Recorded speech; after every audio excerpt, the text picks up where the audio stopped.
Hey guys, this is Miss Arlequin, and in this video we're going to be doing a quick preview into the ideas and the themes for our next novel study, The Hunger Games. Alright, so would you be willing to compete in a live televised reality show in which the winner is showered with gifts such as a new home, money for life, and a career mentoring new opponents each year? But if you lose, you have to pay with your life. Still want to play? Well, what if you didn't have a choice? So that is the basic premise of the Hunger Games. We have our main character, Katniss Everdeen, 16 years old. She finds herself in a no-win situation. Save her loved ones and lose her own life, or save herself at their expense. So the Hunger Games trilogy is written by Suzanne Collins. She began her career by writing for children's television shows before she ended up writing her first novel. She's also the author of another popular fantasy series for kids called The Underland Chronicles. Now, she was inspired to write The Hunger Games after she had been channel surfing one day. She was going between watching live coverage of the Iraq War and a reality TV show. She also was influenced by mythology, especially the story of Theseus and the Minotaur, and also the historical Roman gladiator battles that were used as entertainment for the masses in ancient Rome. Now, the setting of the story is set many, many years in the future. The country in which Katniss lives is located in the former North America. In this future world, natural disasters and oceans have swallowed up much of the land. So North America does not really look the way that it looks now. There's much less land visible. Now, this new country is called Panem. Now, when you look at our map of North America, most of the districts that make up Panem are basically situated in what is currently the United States of America. Couple of them kind of going up a little bit into Canada. So basically, when you think about the futuristic country of Panem, because it is a future where a lot of the land has been swallowed up by the water, some of the landmass, like over here, that we currently have, is no longer there, right? This is all has become water. And these little dots, red dots, and the little dot on the map represent the different districts. This one is the capital city, where a lot of the action takes place. And this one, the yellow dot, is District 13, which is a district that has been destroyed. And we find out about that pretty early in the book by the capital. All that's left are the other 12 districts and the capital city. All right, now, The Hunger Games is part of a very special genre of books called dystopian literature.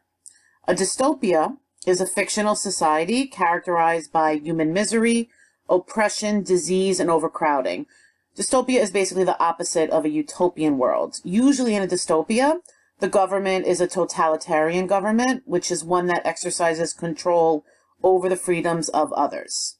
Now, the opposite is a utopian world. A utopian world is an imaginary place that is ideally perfect. It's free from poverty, it's free from suffering, it's everything that you wish life could be like. As punishment for the rebellion against the capital that took place in the history of the Hunger Games, the district citizens are forced into a life of poverty, starvation, and hard labor. This is part of what makes it a dystopian society. Now, the capital citizens enjoy a life of luxury and ease. So this is also a story that shows you different classes, the lower class and the wildly upper class. Now, again, most of the action in the story does take place in the capital city. The capital city is located in what is currently in our country, the Rocky Mountains. Now, this mountain range provides natural protection for the capital from the district rebels who only fight on foot because they don't have the amount of technology that the capital city has. So it basically makes it impossible for them to overthrow the repressive government because they just can't physically get access to it if they did want to rebel. Now, each district has its own industry that it provides for the people who live in the capital. So they each have their own role, something that is their job that they have to do, and then they help support the country, but most specifically, they help support the capital. Again, this is where all the upper class citizens live. These are the ones who are spoiled and entitled. Now, once again, the 13th district was obliterated or destroyed 74 years ago at the start of the Hunger Games. The book starts, and 74 years ago is when District 13 was destroyed, and basically it was because they tried to rebel against the capital. It was a failed rebellion, though. They did not succeed. Now, the story starts out in District 12. This is where Katniss, the narrator, lives. And this district is located in the part of our country that is currently the Appalachian Mountains. And you can see when you look on the map that this is part of the east coast of our country, right? Going from the south all the way up until the north. The Appalachian Mountain Range is probably one of the world's oldest mountain ranges. Its creation dates back approximately 480 million years ago. To further repress the district's citizens, the capital required that all children between the ages of 12 to 18 enter their names into a lottery or a reaping to see who will compete in the annual Hunger Games competition. Each year in the Hunger Games, 24 district children enter the arena to fight to the death. Only one will survive and be crowned the victor. The capital also forces all of its citizens to watch the Hunger Games competition on live TV. This is the reality TV part of the book.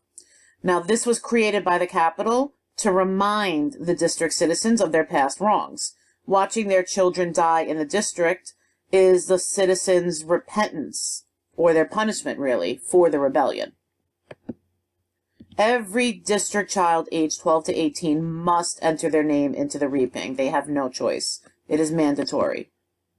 If, however, they wanted food for themselves and their families, because, again, poverty and starvation is very common in many of the poorer districts, they could sign up for what is known as tesserae, which provides them with enough grain and oil for one person to last a year. However, if they sign up for the tesserae, then they have to enter their name an additional time into the reaping, aka the lottery, where the competitors for the Hunger Games competition is being drawn from. So every time you sign up for a tesserae, your name gets entered extra into the drawing. And the more times your name is entered, basic math, the higher the probability that your name can be selected. So, of course, the poorest and the hungriest children are most likely to have their names called, but not always. We will see as we get into the book that there are some really fluke, less probability chances, but people who get called. And there are also people who end up volunteering because they want to compete in the Hunger Games. All right, so that's enough background information for now. Now we're going to work on our anticipation guide, go through the statements that are on your classwork handout. Remember, you're looking to put your opinion on each of the statements. Do you strongly agree with it, agree, strongly disagree, or just disagree?